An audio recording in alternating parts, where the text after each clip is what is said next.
the time has come. Welcome to the golden age of rule breaking. I think the first rule really is just don't do what you're told, and definitely don't do what you've always done before, because that definitely doesn't work anymore.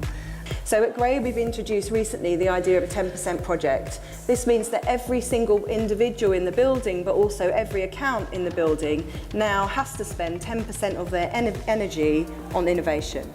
So I was just going to take you through a few rules that I'm very proud to have broken in my career. The first one, a very old-fashioned one, but a woman's place is in the home.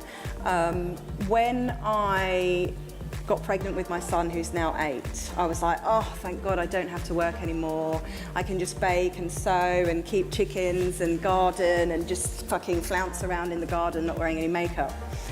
But as soon as my husband went back to work, about 45 seconds after he left the building, I was like, fuck this. It was just a fucking nightmare. I definitely didn't have a clue what it was gonna be like. I'm not domesticated at all, and I'm a massive show-off. So if you're just with a tiny baby who's asleep most of the time, there's no showing off to be done. Another rule that we're told, all of us are told all the time, but specifically working parents and specifically working mums, is you can't have it all. And I genuinely believe that you can have it all as long as you don't try and do it all. Crying shows weakness. So at a previous agency, I was told by the people senior to me that I was too mumsy and warm and cuddly and soft.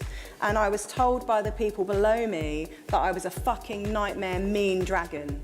And so it was really weird because who was I, what was I to do there? Because I couldn't soften up for the grown-ups and I couldn't harden up for the kids. And, you know, I just don't think a guy would have been maybe accused, like quite so personally accused of that. Anyway, fuck it. Women aren't funny. The client is always right. They're not. JFDI. I really hope no one knows what this means, but I'm sad to think we all do. Just fucking do it, right? So this means don't question me, don't argue with me. Let's not have a dialogue or a debate, just do the thing I've told you to do. And I think it's never going to lead to greatness. You know, we have to be able to get into a room, look into the whites of the eyes of our clients or our leaders or whoever we're arguing with, and get it out of our system. You know, if I think something is so wrong and someone else thinks something is so right, what a fucking great conversation that we're going to have about it. So never JFDI.